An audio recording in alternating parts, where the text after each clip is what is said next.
believe that's our ring. I dog it, Lum. I believe you're right. I'll see. Hello, jot 'em down, store. This is Lum and Abner.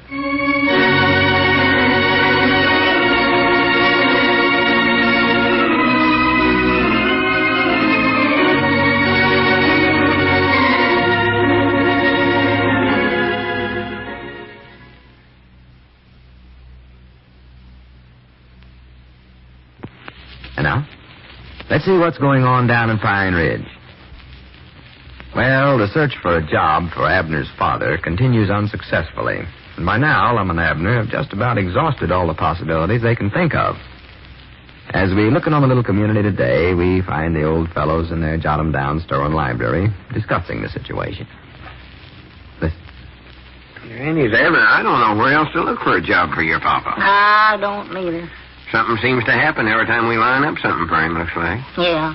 That grandpappy Spears, he snuck over and got that timekeeper's job at the war plant the other day. Then Papa couldn't stay awake long enough to get that job at the racing board.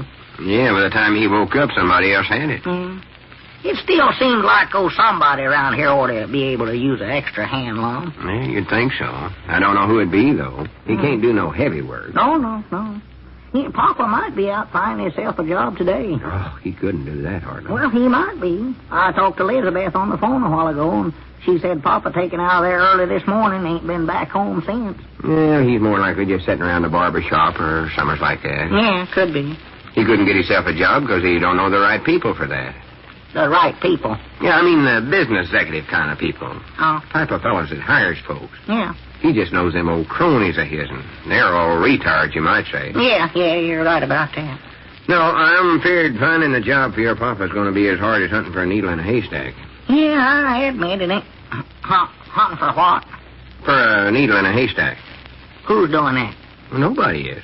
I just said that finding a job for your papa that is ain't hard much of a job for an old man, Lum. Turning around in a haystack trying to find a little bitty needle. Well, I never said it was.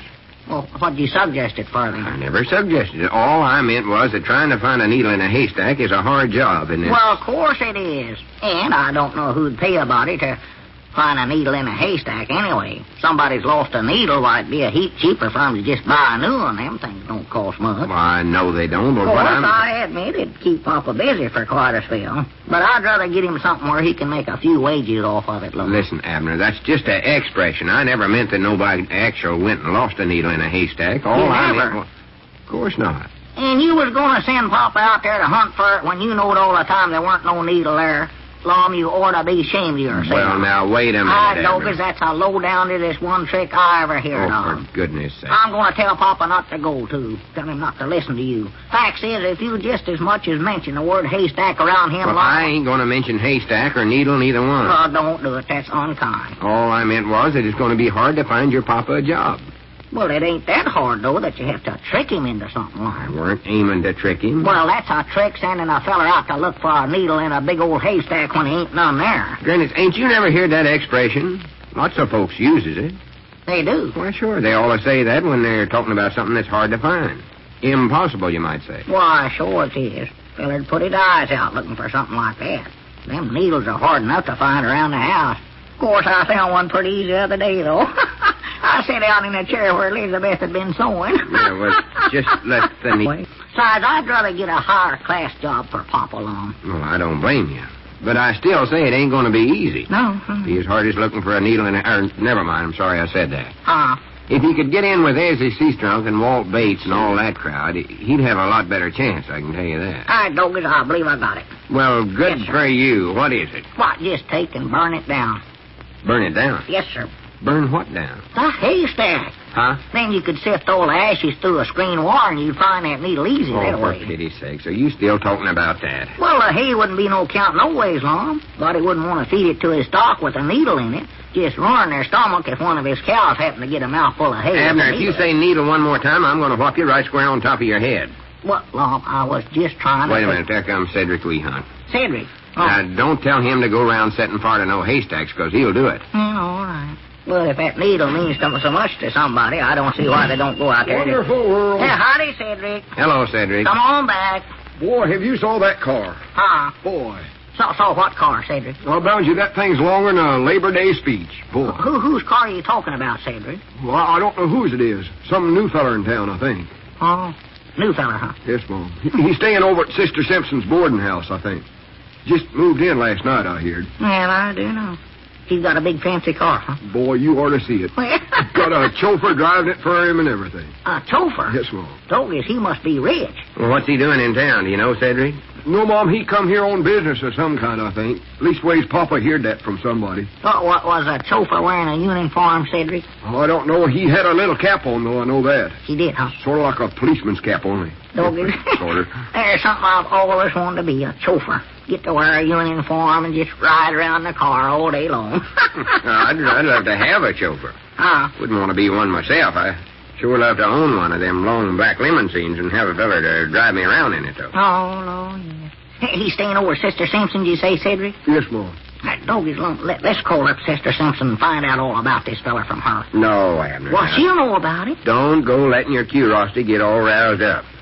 Ain't polite to go prying into another feller's affairs that way. Well, we wouldn't have to just come right out flat-footed and ask her nothing about him, Long. Just sort of give her a little hint and then just sit back and let her do the talking. She'll tell you all you want to know. No, that's just plain out-and-out gossiping. Yes, If there's any one thing I can't stand, it's a gossip. Oh, yes. Yes, sir. That's one of the main things I got against women folks. Always have to stand around gossiping about everybody they know. And half the people they don't know. Yeah, well, I won't call her. I'd still love to know about him, though. Cedric, whereabouts did you see this feller's car? Over in front of the boarding house? No, Mom, it's down by the barber shop. The barber shop? There's a big crowd standing around down there looking at it. Oh, say it, Long. Marking their names on it where the dust settled on. I believe I'll go out and make the delivers now, Long. Now, you've done made 'em already today. Oh, Dad, blame it. That's right, ain't it? Besides, I don't want you to go down there and stand around gawking at that car and the chauffeur. The way you act, a body'd think you's brung up in the country. I weren't going to gawk at it. I'd glanced at it when I went by, but that's about all. Ain't nothing country about just glancing at a car, is it? No, but them glances of yours takes at least an hour and a half. Oh, Well, I don't reckon the car's still there no ways, Mr. Abner. it ain't. No, Mom, that feller's more than likely done in the barber shop by now. Was he getting a haircut from Moose? Yes, Mom, he was having a shampoo and a massage and that vibrating machine on his head and a shoe shine and everything. No. Getting the whole works. He must be a millionaire. That feller might be worth, any number of thousands of dollars, you know it. Do you think he's out of the barber shop by now, Cedric? Yes, Mom. And I believe I'll call Mose. Call him. What's that ring down there, Abner? Yes, see, Never mind, I just recollected it. Well, what are you going to call Moose for, Long? You going to ask him some questions about that rich fella? Yeah, sort of. Well, wait, though. I thought you said you hated and despised gossiping. Well, when two men talk together, it ain't gossiping.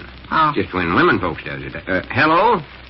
Is that you, Mose? I never know that before. This is Lum Abner. Yeah, I understand you have a new customer down there today. You might not gossip with him. Yeah. Know all there is to know about that. Yeah, what'd you find out about him? There you go. Detroit, huh? Yeah. Uh-huh. What's he saying, Long? Grannies. Well, that must have been a mistake. Come out and told you to keep the whole thing, huh? For pity's sake. What'd he do, Long? Oh, yeah, he must be. Must be what, Long? Well, what else did you find out? Ain't Mose Nothing. Like to spend all the time doing the talking Well, himself. if you find out anything, Mose, let me know. Did I asking the feller a bunch of questions? Yeah, I will. He was bragging to him. All right. Much obliged, Mose. Goodbye. Who is he? What does he do? Where's he from? What Mose say? Wait a minute. Not so fast. What's he in Pine Ridge for? Well, Mose never found that out. Oh, All he ever learned was that the feller's from Detroit, and he's out here on some kind of business, and he's sure enough rich. rich, huh? Oh, yeah. You know what he done? Give Mose a whole $1 for a tip. Told him to keep it, too. A whole $1? Yes, sir. That's what Mose said. Doggy, there's either the richest one human in the world or he's touched in the head once. Hey, there he goes. There he goes. Look where's out the it? window, Mr. Abner. There's the car. Oh, my goodness alive. Doggy, look at that thing, Lon. Look there, he's slowing down, too. Goodness. Maybe he's stopping here. You reckon so? More than likely coming in to see me about you. Yeah, no, wait a minute. Stopping across the street there. Oh. Must be going into Dick Huddleston's place. Oh, yeah. Well, for the land's sakes, look at there, Lon. That feller must be ailing. The chauffeur has to open the door for him, poor feller. He ain't ailing. Chauffeurs are supposed to do that. Oh. Come on, Mr. Abner. Let's get over there before the crowd starts Yeah, gathering. let's get in the front row, Sandy. No, now, don't go racing over there. Well, now, Lum, I just want to Randy, go... look how he's smoking that cigar. There's a big executive if ever I seen one. That's the kind of a feller I'd love to get in with. Get in solid with him. I believe there's somebody else getting out of the car, too. Yeah, somebody getting out. Must be his partner. Found you, he's a big executive, too. Well, for the land sakes, look there, Lum. What's the matter? That other ain't no executive. Huh? That's Papa. That's who that is.